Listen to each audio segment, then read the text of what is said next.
Kennedy, do solemnly swear I, John Fitzgerald Kennedy, do solemnly swear that you will faithfully execute the office of President of the United States that I will faithfully execute the office of President of the United States and will, to the best of your ability, and will, to the best of my ability, preserve, protect, and defend the Constitution of the United States. preserve, protect, and defend the Constitution of the United States. So help you God. So help me God.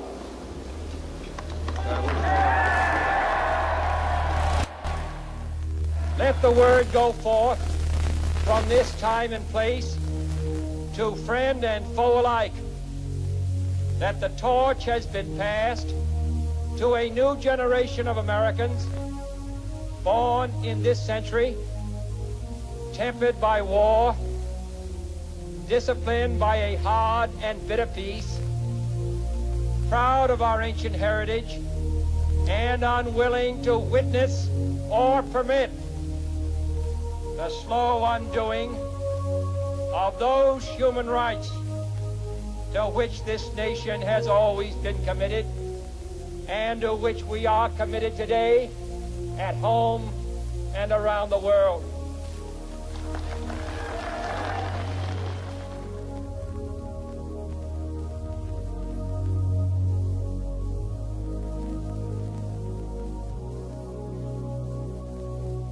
This is a friendly crowd in downtown Dallas, and the first red lights are now visible coming far down the street, just having now turned right-hand onto Main off of Harwood.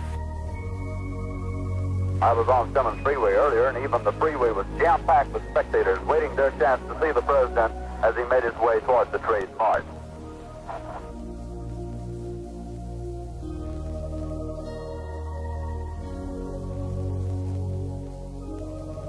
The president's car is now turning onto Elm Street, and it will be only a matter of minutes before he arrives at the Trade Mart. The hospital has been advised to stand by for a severe gunshot wound. And the first unconfirmed reports say the president was hit in the head. That's an unconfirmed report that the president was hit in the head. President Kennedy has been assassinated. It's official now. The president is dead. The president of the United States is dead.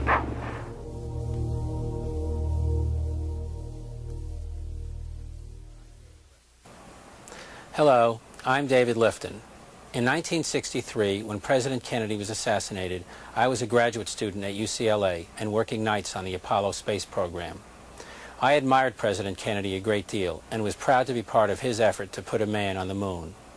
In the fall of 1964, the special commission appointed by President Lyndon Johnson and headed by Chief Justice Earl Warren released a report of its findings on the Kennedy assassination, the Warren Report. I studied that report, focusing on an exhibit to be found in Volume 18, black and white frames of the home movie film taken by Abraham Zapruder, some of which were published in color in Life magazine. Those frames contained startling information. They showed that in response to the fatal shot, President Kennedy's head was thrust backwards, violently backwards. As a graduate of Cornell University with a degree in engineering physics, this backward motion seemed hard evidence to me that President Kennedy was shot from the front. And that wasn't the only evidence. 2/3 of the witnesses thought he'd been shot from the front. And most important of all, when the president was brought to Parkland Memorial Hospital minutes after the shooting, the doctors and nurses there thought he'd been shot from the front. The Warren Commission concluded otherwise, that the president was shot from behind. What about the head snap? It was never mentioned. What about the witnesses? They were wrong. They heard echoes. And what about the Dallas doctors? They too were simply wrong. But I couldn't accept this. It all seemed too improbable. And yet, a Warren Commission attorney told me that in order to believe that President Kennedy was shot from the front, you had to believe the 2 Navy autopsy doctors who had testified before the commission had lied under oath. That too seemed improbable. And so I struggled with a contradiction. Which evidence to believe? The Dallas evidence, which seemed to indicate that President Kennedy was struck from the front, or the government conclusion backed by the Bethesda autopsy that the president was struck from behind. Both couldn't be correct, or so it seemed. And then I thought of a possibility nobody had addressed, that nobody was lying, that everybody was telling the truth, but that somebody had altered the body. That's right, there had been surgery on the body prior to the autopsy. Not clinical surgery to save the president's life, but post-mortem surgery to remove bullets and alter wounds. If true, the doctors didn't lie to the investigators, the body lied to the doctors. The body is evidence, the best evidence, and this post-mortem surgery is a crime. At the very least, it's an obstruction of justice. At worst, it's part of a conspiracy to take the president's life and then falsify the facts about his death. This illicit surgery is the central thesis of my book, Best Evidence. It took 15 years to research and write, and was published in January 1981. The film you're about to see was produced about 3 months earlier, in October 1980. Its purpose was to get the key witnesses on camera before they themselves realized the full implication of the information they possessed. The film deals with a single issue, the interception and the alteration of President Kennedy's body prior to autopsy. And the story begins in Dallas on November 22, 1963, at Parkland Memorial Hospital.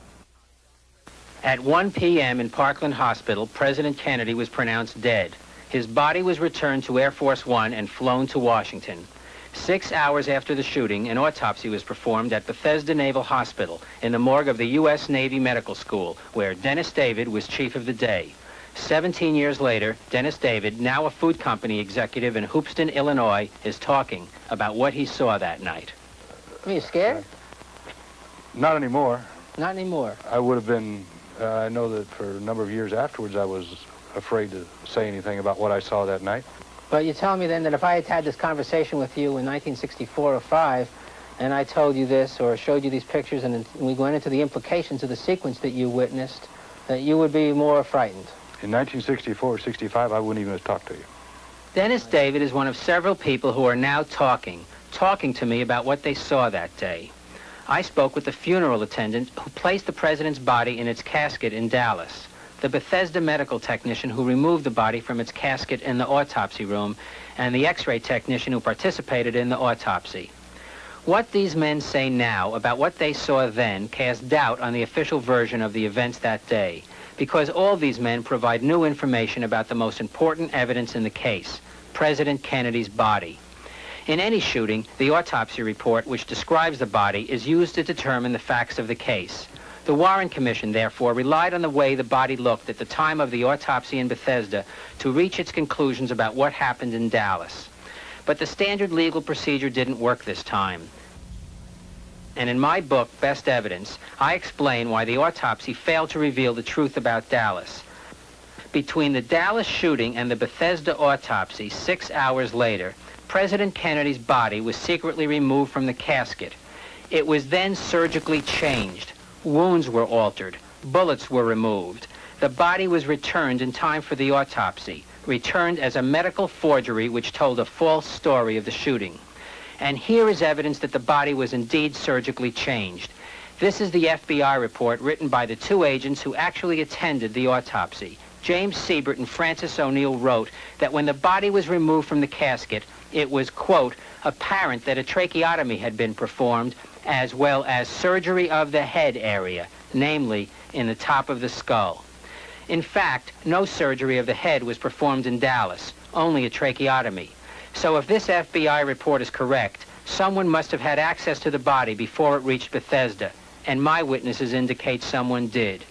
I've traced the journey of the body, beginning with Aubrey Reich. That afternoon, he worked for the O'Neill Funeral Home in Dallas. Now he's a sergeant with the Highland Park, Texas Police. I helped put President Kennedy's body in a bronze ceremonial casket on November 22nd, 1963, at Parkland Memorial Hospital. That evening at approximately 8 o'clock, the body arrived in a gray metal casket. In Bethesda, Paul O'Connor was a medical technician who assisted the autopsy doctors. Today, he's a retired police officer and lives in Gainesville, Florida. When President Kennedy's body was brought to the morgue, what kind of casket was it in? It was a typical, what I call a typical pinkish gray shipping casket. The type of casket that they usually ship bodies from one part of the country to the other. It was just a plain casket, I'd say cheap casket. Could you please describe the coffin into which you put the body of the president? It was a bronze metal coffin with, it was a light bronze or a dark bronze coffin with lighter bronze handles on it. It was a very nice, expensive type casket. It was a very plain casket, and when I say plain, I mean it was pinkish gray. It had pink and gray on the sides. There was nothing fancy about it as far as being bronze. It wasn't bronze. About how much would you say it weighed? I would venture to say it weighed close to 1,000 pounds. About how much would you say it weighed? Oh, with the body, maybe... Well, without the body? Oh, maybe 60 pounds. Paul O'Connor's description of the casket brought to Bethesda was supported by Dennis David, who was there when the ambulance came in. As I recall, it was a black unmarked ambulance. And we offloaded a casket, and it was carried into the autopsy room. This casket is a plain gray box, if you will, metal box. Anybody who's ever been in Vietnam would know what I'm talking about. We shipped hundreds of bodies out of there in the same type of casket. It's just a plain shipping casket. In the picture here, you can tell this is not a shipping casket. A shipping casket would be what they'd ship a body back from, say, Vietnam in. This couldn't be a shipping casket. This is a high-class casket here. That was Aubrey Reich, who was in Dallas. I showed the same picture to Dennis David. I'm showing you here some pictures taken at Love Field in Dallas, Texas. Was that the casket you saw taken in the back entrance from at the loading dock? You're talking about the black ambulance? Yeah, the black ambulance? No. As I said, the one that we offloaded there was a standard government issue type plastic metal, a metal, gray metal box that obviously is a casket, but nothing, not with the side arms or the side rails and all this, just handles on the side. Now, this wasn't the one that we offloaded. Not only had the casket changed between Dallas and Bethesda, the wrapping around the body had changed too. According to the House Assassinations Committee, the body arrived at Bethesda in a body bag. That was not how it left Parkland Hospital. They had him wrapped in sheets at the time. And when we picked him up to put him in there, he was still tripping quite a bit of blood from the wound in the back of his head, or whatever caused it. We put some more sheets in a mattress liner, plastic mattress liner inside the coffin to soak up this blood that was dripping, We went on ahead and put him in the coffin and closed the lid. Paul O'Connor describes the scene at Bethesda. We opened the whole casket up, and there was a gray body bag, zipped shut. We unzipped the body bag, and the president's body was lifted out of the body bag. He's completely naked except for a sheet wrapped around his head, a bloody sheet. Now, when you put the president's body into the coffin, did you put the president's body into a body bag? No, sir. Paul, most people don't know what a body bag is, so I happen to get one, and I'd like to know if this is the kind of... This is a... Typically, this is it.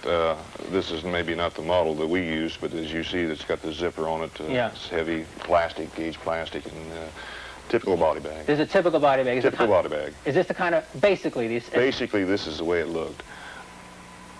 Aubrey, does this bear any resemblance to the mattress cover you used to line the coffin to keep the blood away from the bottom of the coffin? No, sir. This one doesn't, no. What is this? This is what we call a crash bag, or a body bag, you could call it. We call them crash bags. And mattress cover wouldn't look like this at all? No, sir. It was a plastic, similar to this, but mattress cover has no zipper. And you didn't use a body bag for the president? No, sir. No way. Absolutely no question about that? No way. How can you be certain? I was there. And you remember? I remember picking him up. I was the one that had the blood on my shirt and everything from the body. If he'd been in a crash bag, you couldn't have got any blood on him because it's a sealed bag. I told Reich about Paul O'Connor's account of opening a body bag. Top to the bottom, and he had to unzip the zipper. He didn't get one from us. I've interviewed the people in Dallas who put the president's body inside the casket in Dallas. There was no body bag used. For your information, those people... That sounds strange. That sounds what? Sounds strange to me. Is there any possibility you're confused that it was anything but a body bag? Could you... Well, a body bag, a mattress cover, if that's what they said they used, does not have a zipper down the middle of it. Paul, they said they didn't use anything. They did not use a mattress cover. They said a mattress cover was used to keep blood off the bottom, but they didn't put him inside anything. Well, between Parkland and Bethesda, he was placed in a body bag. This is one of the most unique and tragic moments in the history of Andrews Air Force Base. The casket was different and the wrapping was different. But how could anything have been secretly changed? Wasn't Mrs. Kennedy always with the casket?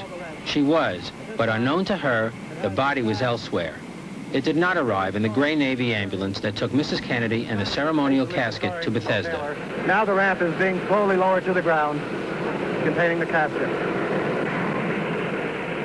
And a gray U.S. Navy ambulance has pulled into sight and is now directly in front of the ramp in which the casket still rests. Dennis, after all these years, how can you be certain the vehicle at the back was black? Well, that's one of the things I remembered, because Navy ambulances or military ambulances traditionally are gray. And I remember that night that it was black because it wasn't gray. Because it wasn't a military... It wasn't a military vehicle. Was it normal for non-military vehicles to put the loading dock? No, not normally. Dennis David was at the back of the hospital. He is one of several people whose accounts establish that the body arrived at the back before the Navy ambulance with the large Dallas casket arrived at the front. After we offloaded and they took the casket, which we understood that had President Kennedy's body in it, I went back up front again to check my men on post. While at the front, he witnessed the arrival of two more caskets. First, a second shipping casket was offloaded from a helicopter. It's not clear what role this casket plays. Then he saw the large Dallas casket arrive in the gray Navy ambulance from Andrews. I was on the rotunda on the second floor looking out. I saw a helicopter land, and I saw again another casket, the shipping type, similar to the one we just offloaded, being offloaded off a helicopter. And then the motorcade pulled up in front, and I went back out in the passageway and was standing on the rotunda looking down into the foyer of the Naval Medical Center when Mrs. Kennedy, or Jacqueline Kennedy, came in. No, you actually saw Jackie arrive at Bethesda? Yes, I did. Later on, a bunch of us had working at night, we were talking about two caskets. I said something about it, and somebody said, well, there was another one on the gray ambulance that came in front of the entourage, and we couldn't figure out which casket had President Kennedy's body in, and some of the boys that were in the autopsy room said, well, he was in the first one, and that the other two were fakes. I don't know officially why there were three ambulances, but security was one of the rumors or one of the things that was speculated about. Dennis David didn't find it peculiar, but he saw the Navy ambulance arrive after a shipping casket was brought to the morgue. If he's right, then the body was at Bethesda before Jacqueline Kennedy. He's supported by Gerald Custer, the X-ray technician, now an X-ray technician in Pittsburgh. Custer says he was carrying autopsy X-rays to be developed when he saw Mrs. Kennedy arrive. When you encountered Jacqueline Kennedy, when you saw her in the lobby, had you already taken any X-rays? Well, we had an armful at the time, and my apron or gown that I had on was bloody. I want you to know, I would like to ask you how you react to the fact that if you already had the X-rays in your hand, the body was already in the morgue when she walked in the door, and yet she just got out of the ambulance containing the casket. How firm are you in your recollection that you saw Jackie when you already had taken X-rays? Is that without question, or would you say that you might waver on that? No, because I'm almost assured I had X-rays in my arm at the time when I saw it. We had just finished taking some X-rays. That would mean that the casket in the ambulance parked right outside is empty. That would have to be it, because we had just left the morgue, and I'm sure that we took X-rays. I know we did, because we had a security man with us at the time. Dennis, is it possible you're wrong about the sequence? That in order to the sequence is crucial. If the body was in the morgue before Jacqueline and the gray Navy ambulance arrived, then Jacqueline Kennedy was with an empty casket. But that you're wrong about the sequence. That what really happened is first you saw Jackie come in the front, and then you went around back and saw a black vehicle arrive at the loading dock. No way. I remember that vividly. The ambulance, and we offloaded a casket at the back of the hospital a good 15 or 20 minutes before Jackie Kennedy came in. Dennis David and Gerald Custer both indicate that the body was already in the Bethesda morgue when Jacqueline Kennedy arrived. I've also spoken to others in Bethesda that night. They didn't know about the sequence, but they did talk of 2 ambulances. The explanation was always the same: security. Some called it the decoy ambulance. One said it was Navy strategy. But a key authority denies that these security measures were taken. In July 1980, I had a 2.5-hour tape-recorded interview with General Chester Clifton, which I report at length in Best Evidence. General Clifton was the senior military aide to President Kennedy. He was aboard Air Force One and made arrangements by radio for the autopsy. Clifton insisted there was no decoy ambulance, that no special security arrangements were made. The FBI didn't know about any security arrangements either. I want to tell you that the FBI filed a report, and they had 2 agents go out to meet the plane. 2 agents went out to meet the plane and to attend the autopsy. And those 2 agents talk about how they followed the Navy ambulance. They were part of the motorcade. The Jackie got into the ambulance, and they followed that motorcade containing the ambulance to Bethesda. Now, we've talked, and you've told me, and we know from your conclusions that the coffin in that ambulance is empty. Right. Do you think it's strange that you knew about something that apparently was unknown to the FBI that day? That you know that the coffin in there is empty? The FBI didn't know. How do I know the FBI didn't know that it was empty? They give no indication. Yeah. Well, they give no indication, and Jacqueline Kennedy is kind of grief-struck as she watches her husband's body being put into the ambulance. Do you think she knows that the box is empty? We've all seen pictures of Jackie at Andrews. How do you explain it? I wouldn't have any idea, but all I know is, all I know is what I know, that was a gray, that we offloaded a gray, unmarked box shipping casket that later I was told contained the body of the president, and that the other ones were for security purposes, that they were fakes or empty. Now, we covered earlier what the purposes were there. I don't know. There could be a lot of speculation as to why. But there can be no speculation about the facts. 2 ambulances, 2 caskets, different wrappings on the body, security measures unknown to the president's chief military aide and to the FBI. It indicates that someone had access to the body. And the most blatant evidence that someone changed the body is that it left Dallas with a small wound in the back of the head, about the size of an egg, and arrived at Bethesda with a wound 4 times as large. It left Dallas with a brain, and the Bethesda autopsy reports on a brain presumably removed from the president's cranium. Yet 2 of my witnesses say that when the body arrived, the cranium was empty. Again, Paul O'Connor, the Bethesda medical technician. In that particular case, there was no brain to be removed. It was all blown out. Okay. It was gone. Most of the cranium was empty except for a few pieces of brain matter. Gerald Custer, the Bethesda X-ray technician. I could fit both of my hands right inside the skull cavity. And like I had mentioned, that I brought my hands back and there were still little pieces of brain cells that I had to take off my hands, and there was still blood on it. At one point you actually did? Yeah, I put my hands right inside the skull. And I made the comment to Reed that, my God, look at the size of this hole. The doctors were right there. Did you have the responsibility for telling them that the cranium was empty? No, sir. Everybody looked, as I recollect, when we got the last part of the sheet off, there was just a gasp through the room, and I looked down and I said to myself, my God, there's no brain. It's all gone. What did anybody else say? Did you hear any comments from the others? Well, there was a lot of mumbling and talking and everything, but I wasn't even paying attention to that. I was kind of wrapped up in my own thoughts about how massive the wound was and how bad it was, and the fact that there was no brains. And you didn't hear anybody else talking about it, or? Oh, I can't recollect anybody saying anything specific. I see. So, as a result of the cranium being empty, you didn't have to do the procedure to take out the brain? No, sir. No. Okay. When the Warren Report came out in 1964, or ever since then, when did you first realize that there was a supplementary autopsy report on a brain that's reported to weigh about 1,400 grams, almost a complete brain?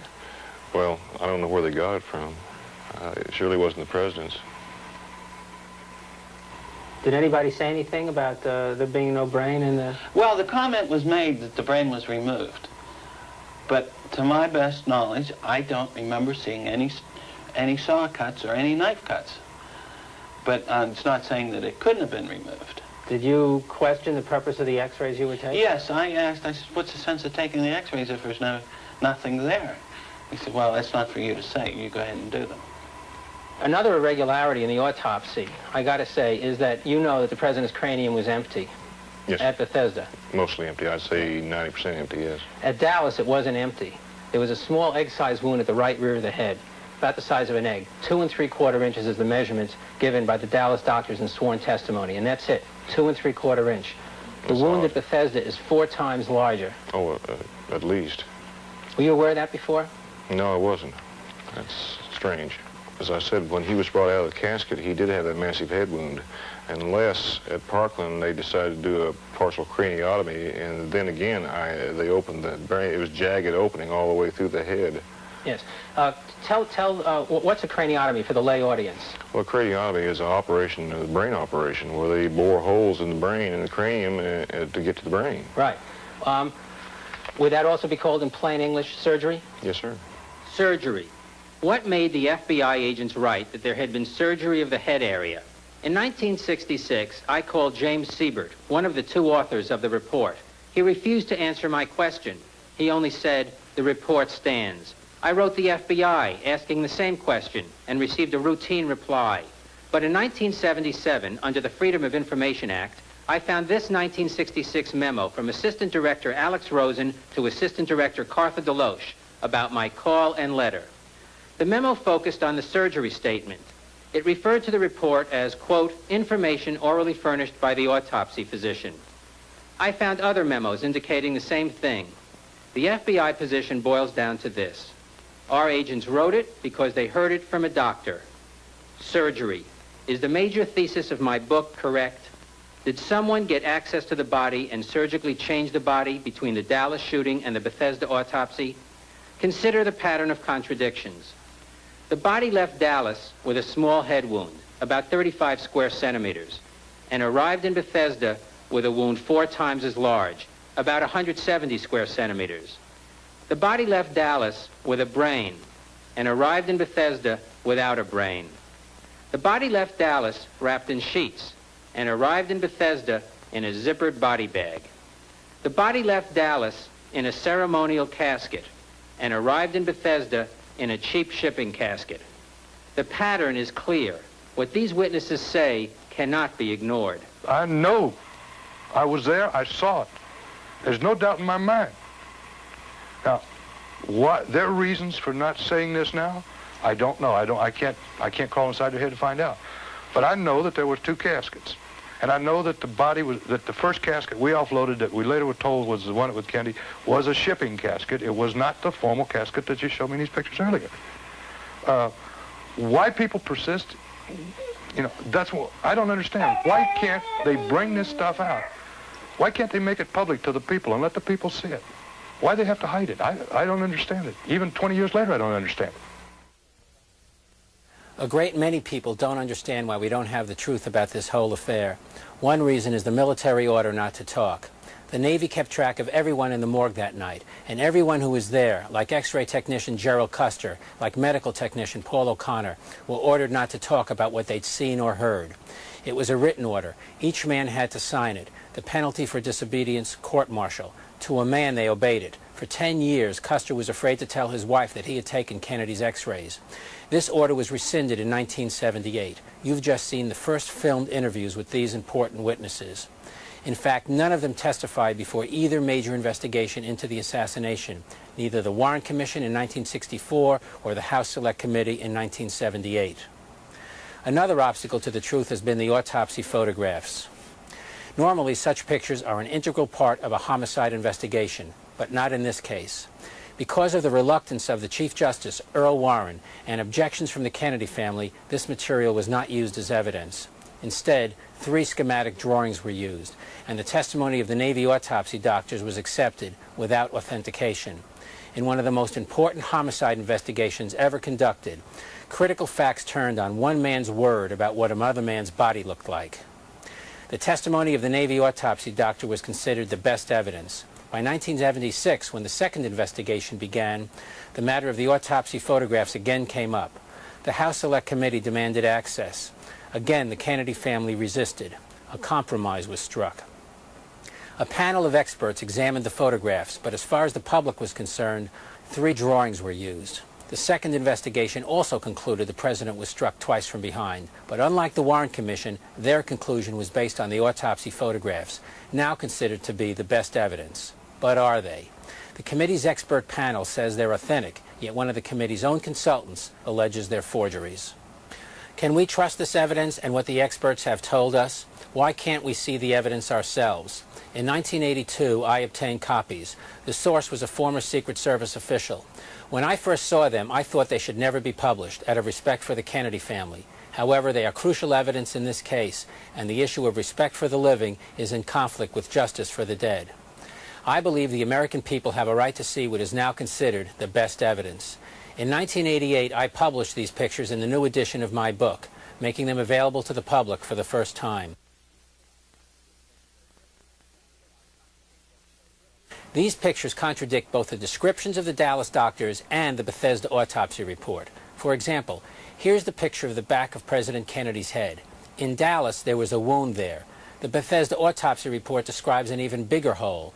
But in this photograph, the official autopsy photo, there's no hole at all. So where is this wound? Actually, according to the autopsy photographs, it's at the top of the head. But in the autopsy x-ray, why there, it's at the front of the head. Thus, the autopsy photographs contradict not only what was seen in Dallas, but also what was seen at Bethesda, as well as the x-ray that was supposedly taken at Bethesda.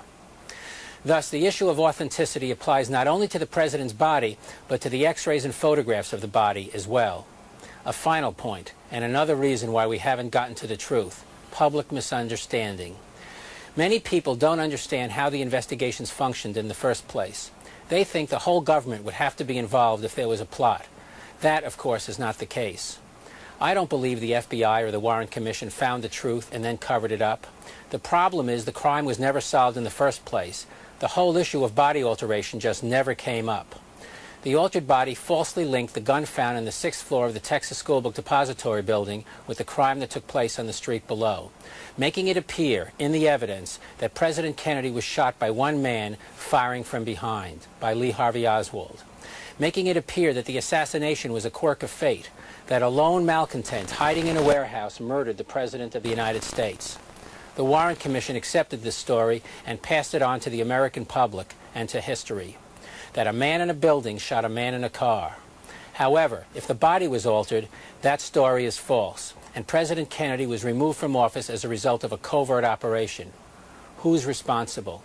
I don't know who altered the body, but I do know who had the body. The U.S. government had the body. The body was always in the custody of a group of Secret Service agents and a Navy Rear Admiral.